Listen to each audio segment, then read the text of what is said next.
오늘 하나님 말씀 신약 성경 마태복음 6장 1절에서 4절까지 말씀 저와 여러분이 한 절씩 교독하여 읽도록 하겠습니다. 사람에게 보이려고 그들 앞에서 너희 의를 행하지 않도록 주의하라. 그리하지 아니하면 하늘에 계신 너희 아버지께 상을 받지 못하느니라. 그러므로 구제할 때에 외식하는 자가 사람에게서 영광을 받으려고 회당과 거리에서 하는 것 같이 너희 앞에 나팔을 불지 말라. 진실로 너희에게 이르노니 그들은 자기 상을 이미 받았느니라.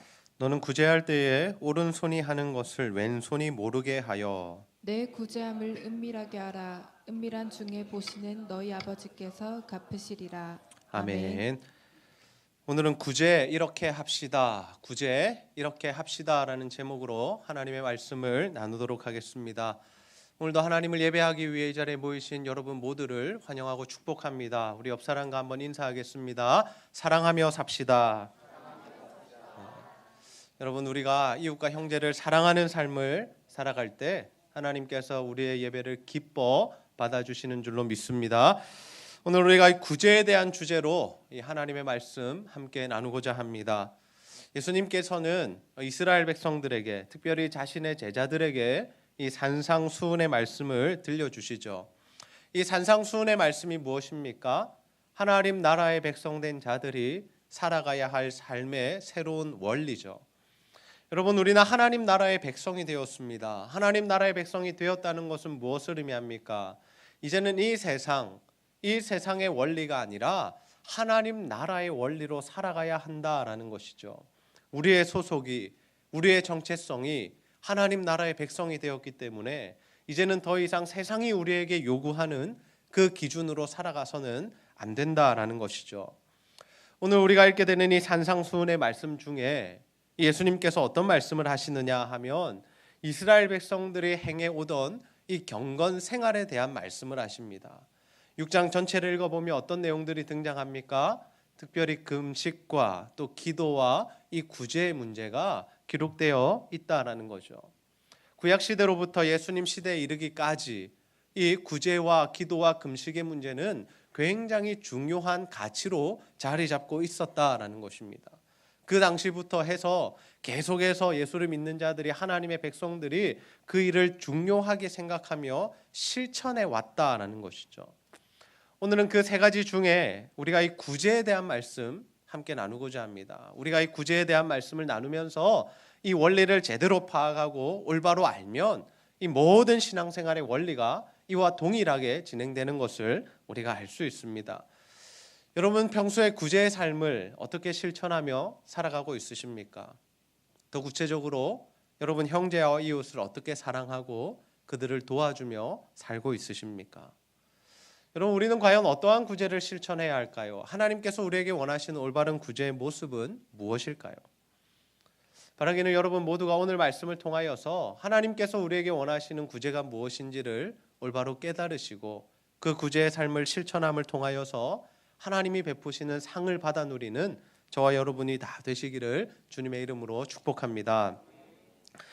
여러분, 하나님께서 우리에게 원하시는 구제의 올바른 모습, 첫 번째는 형제를 구제하는 것입니다. 우리 한번 따라해 보겠습니다. 형제를 구제합시다. 구제합시다. 여러분, 구제가 무엇입니까? 구제의 일반적인 이 단어의 의미가 무엇입니까? 어려운 형편과 처지에 있는 사람을 도와주는 것을 의미하죠. 그렇다면 성경이 우리에게 말씀하는 이 구제는 무엇입니까? 내 이웃을 내 몸과 같이 사랑하라라는 이 예수님의 말씀에 다 담겨 있습니다. 우리 형제와 우리 이웃이 어려움을 당해 있다면, 힘든 일이 있다면 우리가 가서 그들의 마음을 헤아려주고 그들을 위로해주고 우리가 도울 수 있는 최대한의 힘을 다하여 그들을 도와주는 것, 그것이 바로 하나님께서 우리에게 원하시는 구제의 모습이다라는 것이죠. 이 구제는 예수님 시대에 갑자기 등장한 가르침이 아니었습니다.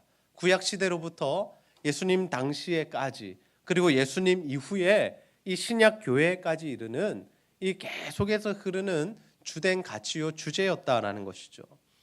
여러분, 구약에서는 이 구제가 어떠한 모습으로 나타납니까? 하나님께서 이스라엘 백성들에게 이 법들을 주시는데 그때에 이 추수를 할 때 이 땅에 떨어지는 곡식들이 있습니다. 아무리 우리가 잘 추수를 해도 흘릴 수 있는 그러한 곡식들이 있다라는 거죠. 그런데 그 흘리는 곡식을 어떻게 하라고 합니까? 다시 줍지 말라라고 합니다. 그 곡식은 남겨두라라고 하죠. 왜요? 그 지경에 고아와 가부와 이 나그네 같은 정말 자신의 소유가 없는, 자신의 땅이 없는, 그래서 추수할 것이 전혀 없는 자들이 그것이라도 가지고 와서 먹고 살 수 있도록, 그들의 생명을 부지할 수 있도록 하나님께서 그들을 배려하시는 법이 바로 이 추수법에 담겨 있다라는 거죠. 심지어 어떻습니까? 우리가 어떤 이 추수를 하면서 어떤 구역을 까먹고 지나간 겁니다. 그래도 그 구역에 다시 돌아가서 추수하지 말라라고 하나님께서 말씀하신다라는 거죠. 이러한 이 구제에 대한 정신이, 구제에 대한 실천이 예수님 시대까지 계속해서 이어졌습니다. 그래서 예수님께서 산상수훈을 말씀하시면서 이스라엘 백성들의 경건 생활에 대하여 말씀하실 때에 가장 먼저 등장하는 주제가 바로 이 구제다라는 거죠. 그러니 구제의 문제는 우리 그리스도인들에게 있어서, 지금을 살아가는 하나님 나라의 백성에게 있어서도 굉장히 중요한 가치다라는 겁니다. 예수님은 제자들에게 무엇을 말씀하십니까? 형제 사랑, 이웃 사랑에 대하여 말씀하시죠. 눈에 보이는 형제를 사랑하지 못하면서 눈에 보이지 않는 형제를 사랑할 수 없다라고 단정지어 말씀하십니다. 그러니 우리의 형제 사랑이 어떻게 나타나야 합니까? 자신보다 어렵고 힘든 처지에 있는 형제들을 사랑으로 도와야 한다라는 것이죠. 모르는 채 해서는 안 된다라는 겁니다.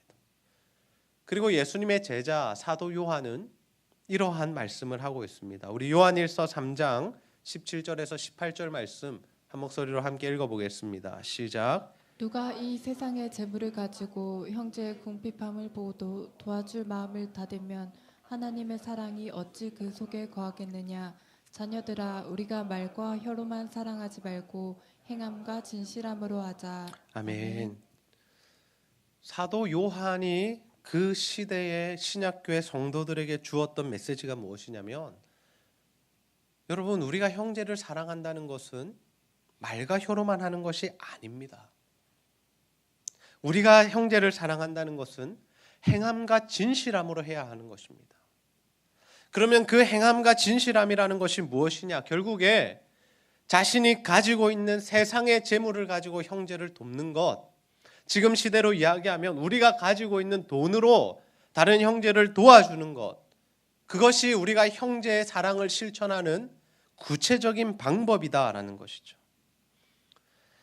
여러분, 우리가 누구를 사랑한다라는 것은 무엇을 의미합니까? 자신의 소유를 나누는 것이죠. 심지어 자신을 나누는 것이죠. 여러분, 우리가 사랑하는 사람이 생기면 어떻습니까? 먼저는 나의 시간을 나눕니다. 그 사람과 만나고 교제하고 데이트하는데 우리가 시간을 보낸다라는 거죠. 그런데 그와 데이트라고 만나면서 또 무엇이 들어갑니까? 물질이 들어가죠. 차 한 잔을 마셔도 돈을 내야 되고 밥 한 끼를 먹어도 돈이 필요하고, 우리가 사랑하는 사람이 생긴다라는 것, 그 사랑을 실천한다라는 것은 단순히 말로만 사랑합니다라고 표현하는 것이 아니라 우리의 시간과 물질과 열정을 다 쏟아붓는 것, 그것이 진짜 사랑을 하는 모습이다라는 것이죠. 그러니 우리가 형제 중에 어려움을 당한 자들이 있다면 이러한 모습으로 도와주어야 한다라는 것. 그렇다면 여러분, 우리는 누구에게 구제를 실천해야 하겠습니까? 우리가 가장 우선적으로 실천해야 할 구제의 대상이 누구이겠습니까? 그들은 바로 여러분의 가족이라는 사실을 기억하시기를 바랍니다. 제가 이 수요 예배 시간에도 말씀드렸지만 하나님께서 우리에게 허락하신 가장 1차적인, 가장 가까운 언약 관계는 누구이냐면 바로 우리 가족들이다라는 거죠. 우리의 배우자, 우리의 부모님, 우리의 자녀들, 우리의 친인척들, 그들이 가장 우선되는 구제의 대상이 되어야 한다라는 거죠. 우리 가족들이 힘들어하는데, 우리 가족들이 아파하는데, 우리 가족들이 어려워하는데 돕지 않는다거나 다른 이들을 먼저 도와서는 안 된다라는 거죠. 제가 이런 말씀 드린 거 참 위험한 말씀입니다만, 우리 가족 중에 배고파서 식사 못하는 자가 있는데 우리가 아프리카에 5만 원씩 10만 원씩 보내는 게 중요한 것이 아니다라는 거예요. 물론 우리가 아프리카에 굶는 어린이들도 도와야 하지만 그보다 우선적인 것은 무엇이냐면 우리의 가족들을 도와야 한다라는 거죠. 그래서 구약에 보면 어떤 율법이 있냐면 계대 결혼법이라는 것이 있습니다. 계대 결혼법.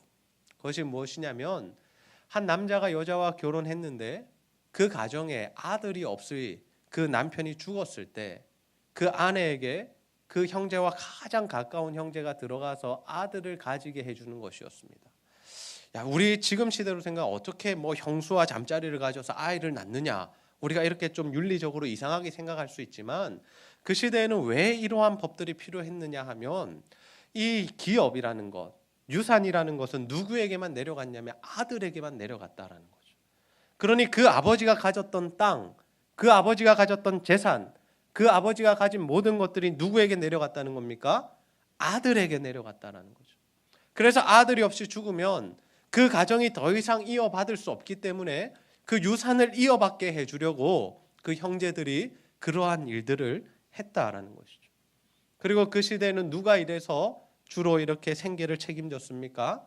남자들이 일을 해서 생계를 책임졌기 때문에 이 계대 결혼법이라는 것이 있었다라는 거죠. 그리고 이 계대 결혼법이 이 발전해서 어떻게 됩니까? 기업을 무르는 제도가 되는데 우리가 룻기서 말씀에서 보았던 보아스가 이 룻의 가정에 이 나오미 가정의 모든 기업을 물어주는, 다시 말해서 팔렸던 기업을 다 다시 사서 그들의 가문으로 이어주는 그러한 기업 무르는 법도 하나님께서 이스라엘 백성들에게 주셨다라는 거죠. 왜요? 가족들을 도우라고. 가장 가까운 가족들이 어려움에 빠진 가족을 도와주라고 그것을 말씀하셨다라는 겁니다. 여러분 이 시간 한번 돌아보시기 바랍니다. 여러분의 가족 중에, 여러분의 친지 중에 힘들고 어려운 형편에 있는 자들은 없으십니까?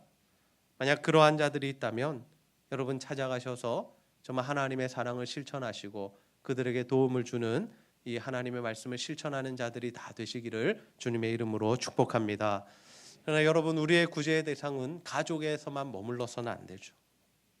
하나님께서 우리에게 더 큰 힘과 능력을 주신다면 이 구제의 대상을 넓혀가야 합니다. 우리가 넓혀가야 할 때 또 하나의 중요한 구제 대상이 있는데 그들이 누구이냐면 바로 우리 교회 공동체에 있는 성도들입니다. 왜냐하면 이 교회 공동체는 하나님께서 우리들에게 허락하신 언약 공동체이기 때문이죠. 여러분 지금 옆에 있는 성도님들을 한번 쳐다보십시오. 네. 그저 웃지요. 네. 이들이 누구냐 하면 하나님께서 우리에게 맺어주신 언약 공동체다라는 것. 신약은 교회를 예수 그리스도의 몸이라고 표현합니다. 몸.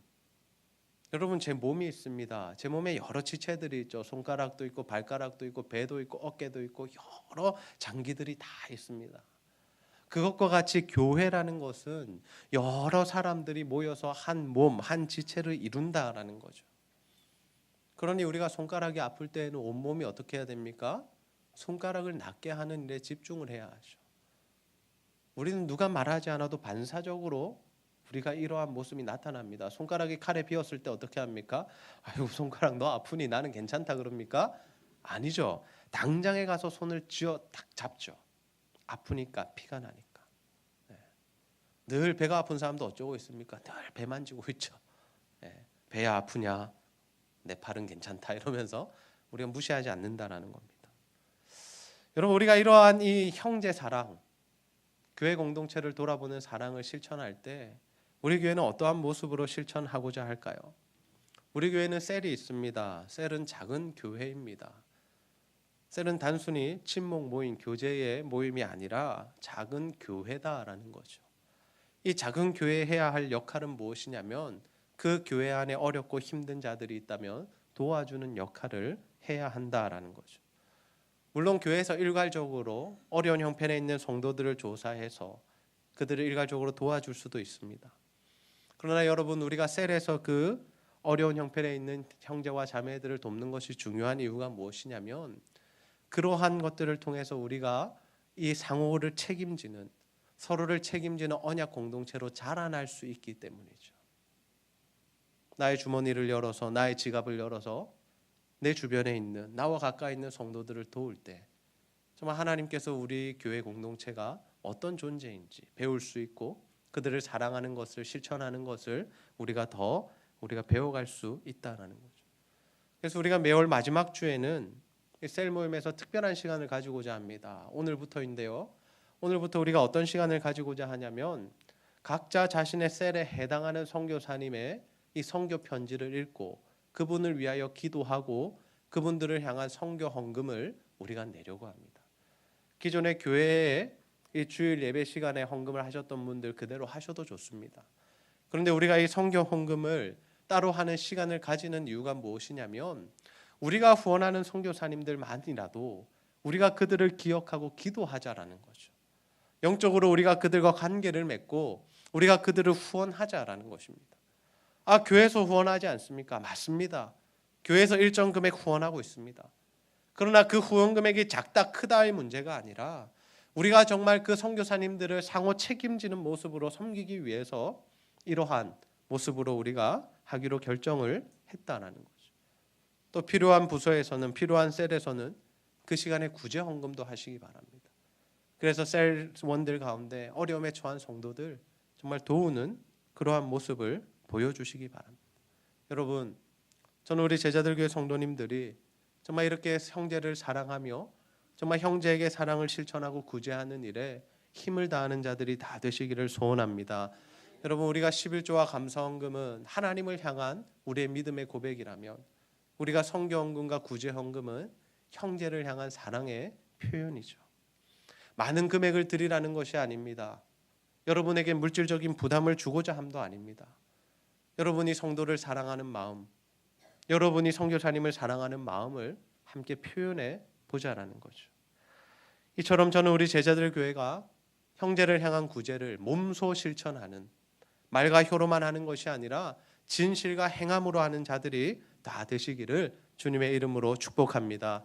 그래서 정말 내 이웃을 내 몸과 같이 사랑하신 주님 말씀 붙들고 그 말씀 실천함으로 정말 하나님의 사랑을 온전히 흘려보내는 저와 여러분이 다 되시기를 주님의 이름으로 축복합니다.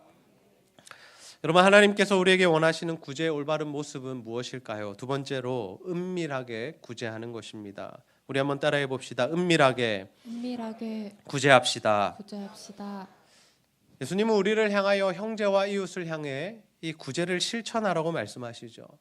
그래서 우리는 가족으로부터 교회 공동체까지 그리고 하나님께서 더 힘을 주신다면 더 많은 자들에게 구제를 실천해야 합니다. 하나님은 우리가 가진 재물로 다른 이들을 돕고 섬기는 것을 구제라고 말씀하시며 그 구제를 행하기를 원하신다라는 거죠.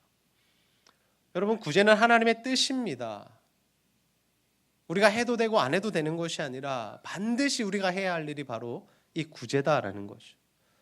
그렇다면 여러분, 우리가 이 구제를 실천할 때 어떤 마음과 자세로 실천해야 하겠습니까?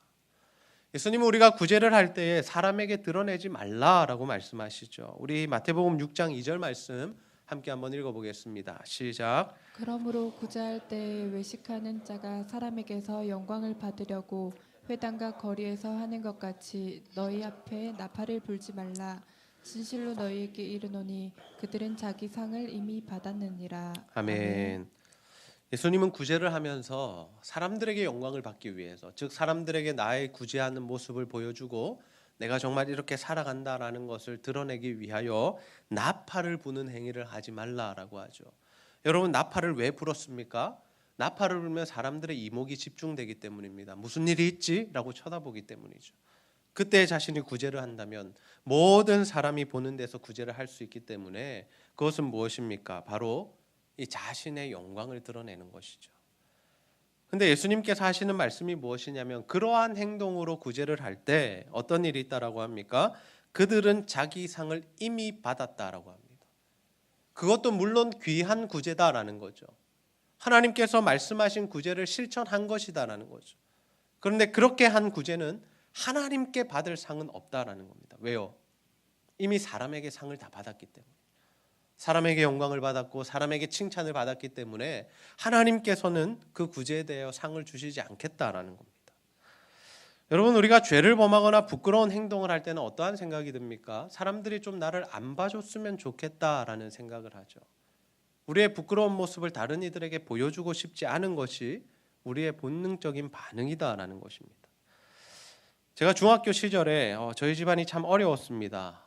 그 당시 다 IMF로 모든 성도님들이 다 힘든 시절을 지나셨는데 저희 집도 마찬가지였습니다.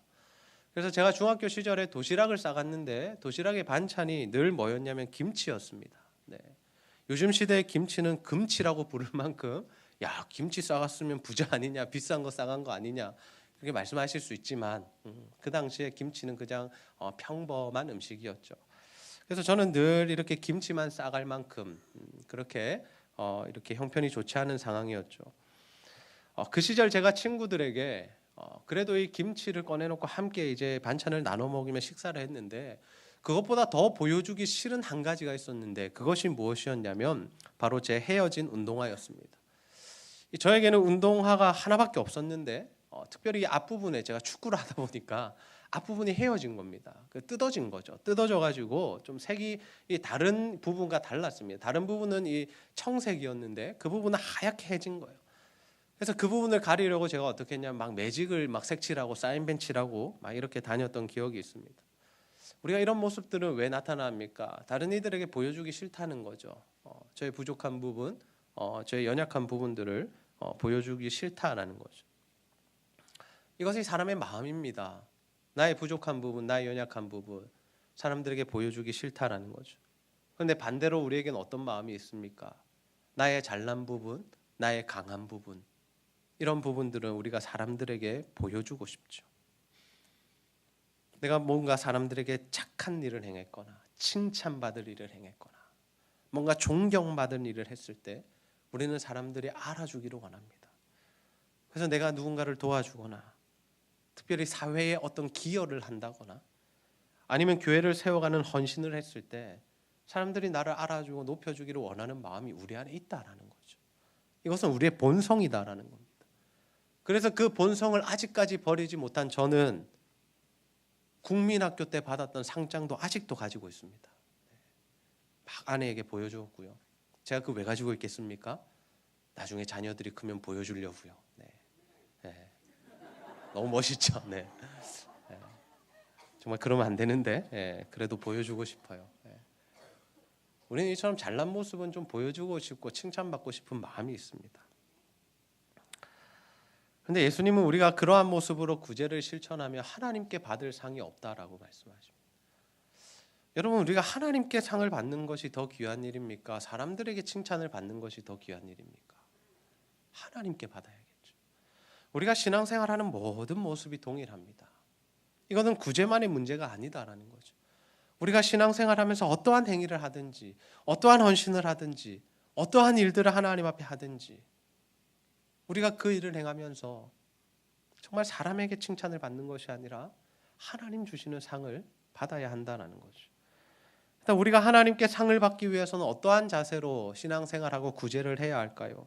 마태복음 6장 3절에서 4절 말씀 함께 한번 읽어보겠습니다. 시작. 너는 구제할 때에 오른손이 하는 것을 왼손이 모르게 하여 내 구제함을 은밀하게 하라. 은밀한 중에 보시는 너희 아버지께서 갚으시리라. 아멘. 너는 구제할 때 오른손이 하는 일 왼손이 모르게 하라라고 하십니다. 여러분 아무리 열심히 해보십시오. 오른손이 하는 거 왼손이 알까요 모를까요? 압니까 모릅니까? 알죠. 오른손이 하는 일 왼손이 모르게 한다고 주머니에 손 놓고 하면 모를 수 있습니까? 알죠. 왜요? 우리는 한 몸이기 때문입니다. 예수님께서 이 말씀하신 이유가 무엇입니까? 과장법으로 설명하신 거죠.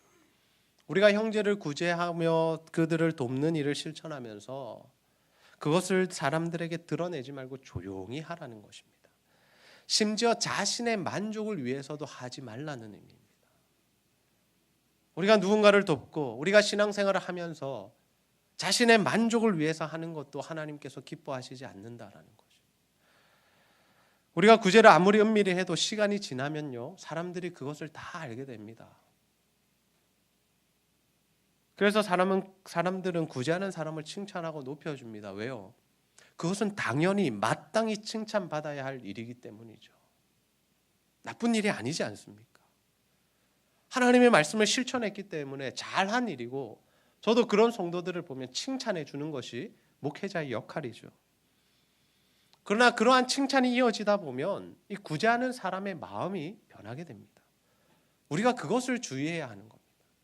처음에 우리가 순수한 마음으로 시작한 구제가 나중에는 사람들을 의식하는 모습으로 그러한 행위로 변하게 되죠.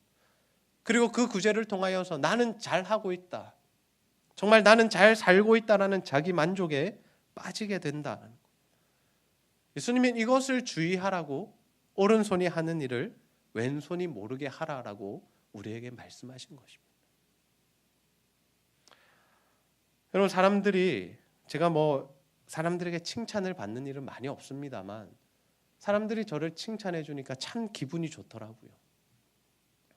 그런데 그 칭찬을 제가 가끔씩 또는 여러 번 받게 되니까 어떤 마음이 드냐면 당연하게 여겨지더라고요.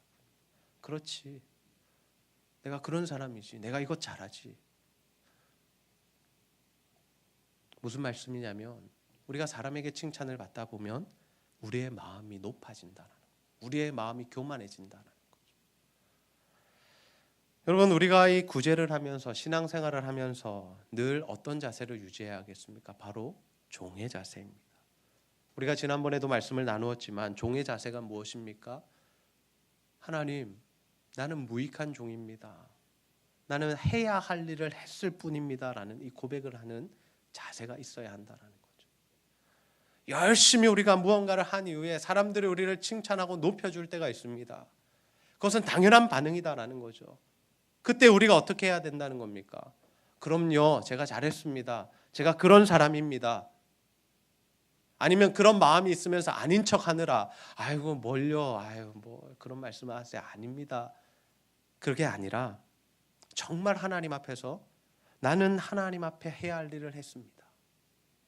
하나님, 나는 그저 종으로서 주님이 시키시는 일을 했을 뿐입니다라는 그 믿음의 자세가 저와 여러분들의 마음에 반드시 있어야 할 줄로 믿습니다. 여러분, 하나님 이러한 자들에게 복을 베푸신다라는 거죠.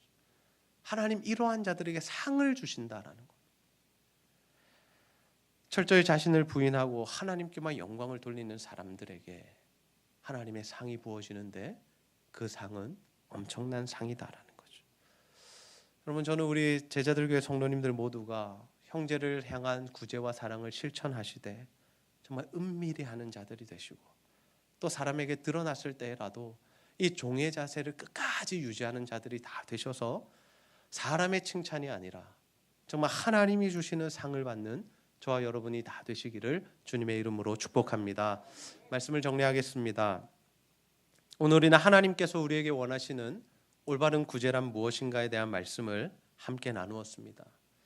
하나님 이스라엘 백성들을 향하여 소외된 자들을 도우라 하셨고, 예수님 내 형제와 이웃을 내 몸과 같이 사랑하라 하셨고, 사도 요한은 자신이 가진 재물로 형제를 도와주라고 말씀합니다. 이 구제의 문제는 구약과 신약의 계속해서 흐르는 하나님의 명령이요 우리가 실천하고 반드시 행해야 할 하나님의 말씀이다라는 거죠. 그렇다면 여러분, 우리가 이 구제를 어떻게 실천해야 하겠습니까? 첫 번째, 형제를 구제해야 합니다. 여러분, 먼저 가장 가까운 가족들부터 구제를 실천하시기 바랍니다. 이제 한 주 이후면 우리가 설 명절을 맞게 되는데요, 그 설 명절에 가족들을 만날 때에 그들을 꼭 돌아보시고, 그들 가운데 어려움이 처한 자 있다면, 힘든 일이 있는 자가 있다면 그들을 위하여 기도해 주시고 도울 수 있는 능력과 힘으로 그들을 도와주시기를 바랍니다. 뿐만 아니라 정말 그 하나님께서 주시는 힘과 능력이 더 많아진다면, 하나님 부어주시는 은혜가 더 많아질수록 우리 교회 공동체 그리고 더 넓은 지경에까지 하나님의 사랑과 구제를 실천하는 자들이 다 되시기를 주님의 이름으로 축복합니다. 두 번째, 은밀하게 구제합시다. 구제는 해야 하는 것입니다. 그런데 그 방법이 중요하죠. 구제를 해서 우리가 사람에게 칭찬을 받고 끝나느냐, 아니면 하나님께 상을 받느냐, 그 문제가 달려 있습니다. 하나님 어떠한 자들에게 상을 주십니까? 오른손이 하는 일을 왼손이 모르게 은밀하게 하는 사람들. 비록 사람들에게는 드러났지만 끝까지 종의 자세를 가지고 하나님 앞에서 겸손한 마음으로 하나님 해야 할 일을 했을 뿐입니다라는 그 믿음의 고백을 끝까지 가지는 자들에게 하나님께서 상을 베풀어 주시는 줄로 믿습니다. 저는 우리 제자들 교회 성도님들 모두가 형제를 구제하는 삶을 실천하시되 특별히 은밀하게 구제하는 자들이 다 되셔서 정말 사람의 칭찬을 받고 끝나는 삶이 아니라 하나님이 주시는 상을 받는 저와 여러분이 다 되시기를 주님의 이름으로 축복합니다. 이 시간 우리가 간직해야 할 함께 찬양하시고 말씀 붙들고 기도하는 시간 가지겠습니다.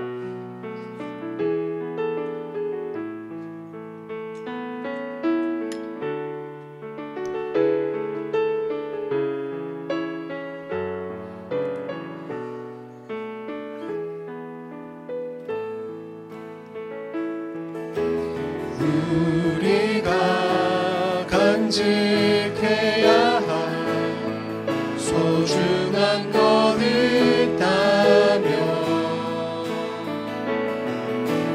내 삶을 누군가에게 나눠줄 수 있는 것 약하고 어리석은 나 자신을 본다 해도 그 모습 그대로를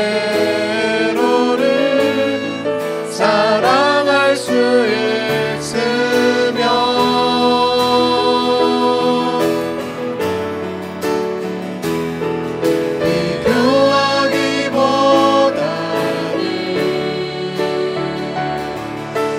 자신을 바꿔가고 우리를 사랑하신 그분을 믿으며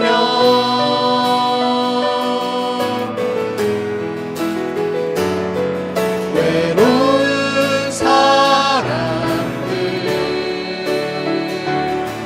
품에 안아줄 수 있도록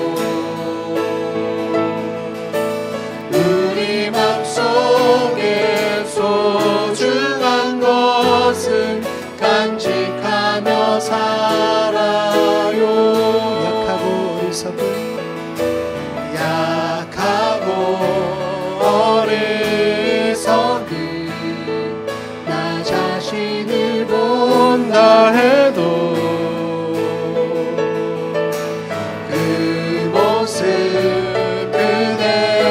그대로를 사랑할 수 있으며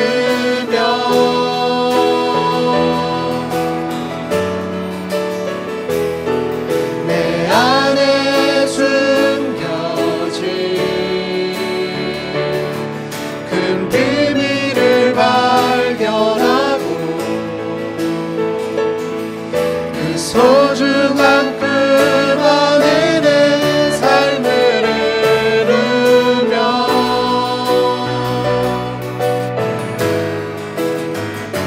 삶에 지친 사람들 찾아와 쉬어가도록 우리 맘속에 누군가의 자리 남겨두며 살아요.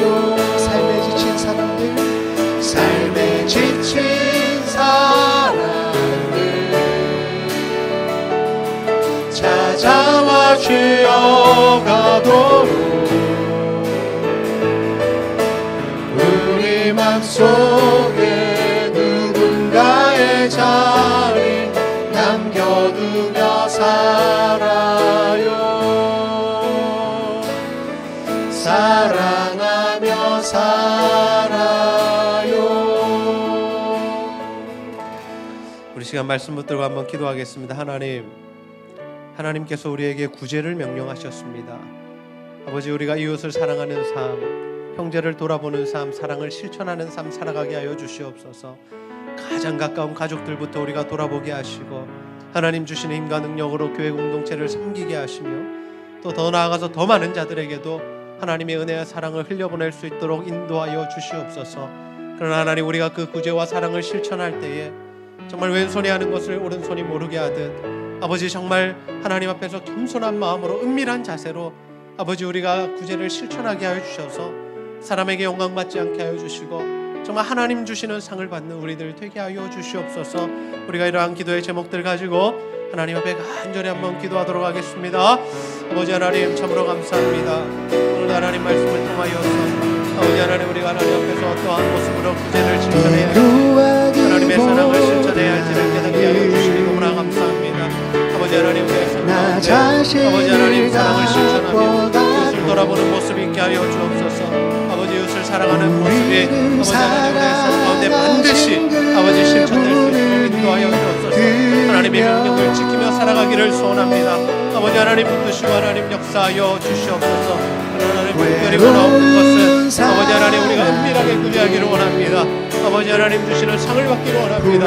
아버지 사람에게 드러내지 않게 하시고 칭찬을 받을 때 마음이 높아지지 않게 하여 주시고 정말 하나님 끝까지 아버지 종된 자세로 하나님 섬기며 아버지 하나님 앞에 살아가게 하여 주셔서 주님 주시는 상으로 충만한 인생이 될 수 있도록 아버지 하나님 도와주시고 하나님 역사하여 주시옵소서. 아버지 하나님 우리 제자교회 공동체 가운데 하나님의 사랑이 흘러넘치기를 소원합니다.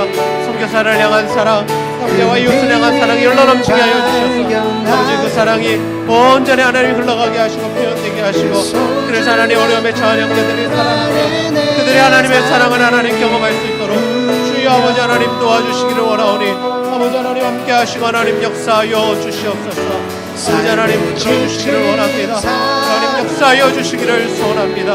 아버지 믿으시고 하나님 도와주시기를 원하오니 주여 아버지 도와주옵소서. 우리 모두가 하나님께 상 받는 자들 되게 하여 주시옵소서. 하나님께 상을 받는 자들이 되게 하여 주시옵소서. 아버지 하나님 도와주시옵소서. 하나님 참 감사합니다. 오늘도 말씀을 통하여서 우리가 하나님이 원하시는 구제를 어떻게 실천하며 살아가야 할지를 깨닫게 하시는 애 너무나 감사합니다. 주님 우리에게 이웃을 사랑하라 하셨고 형제를 도우라고 말씀하셨는데 아버지 우리 가장 가까운 가족들부터 돌아보며 우리에게 주시는 힘과 능력으로 교회 성도들과 더 많은 자들을 도우며 살아갈 수 있도록 인도하여 주시옵소서. 하나님 우리가 구제와 사랑을 실천할 때에 늘 은밀히 행하는 자들 되게 하여 주셔서 정말 사람에게 칭찬을 받는 것이 아니라 하나님께 상을 받는 자들이 되게 하시고 또 아무리 숨기려 할지라도 사람에게 드러나게 되었을 때 우리의 마음이 높아지고 교만해지는 것이 아니라 끝까지 종된 마음으로 하나님 앞에 해야 할 일을 했을 뿐이라는 그 믿음의 고백을 통하여 주님 주시는 상을 받는 우리 모두가 될 수 있도록 인도하여 주시옵소서. 오늘도 하나님께 예배하기 위해 나온 모든 성도들 가운데 하나님 은혜를 더하여 주시고 특별히 하나님과 교회와 성도들 사랑하는 마음으로 드리는 물질과 헌신 하나님 기쁘게 받아 주시옵소서. 감사드리며 예수님의 이름으로 기도하옵나이다. 아멘.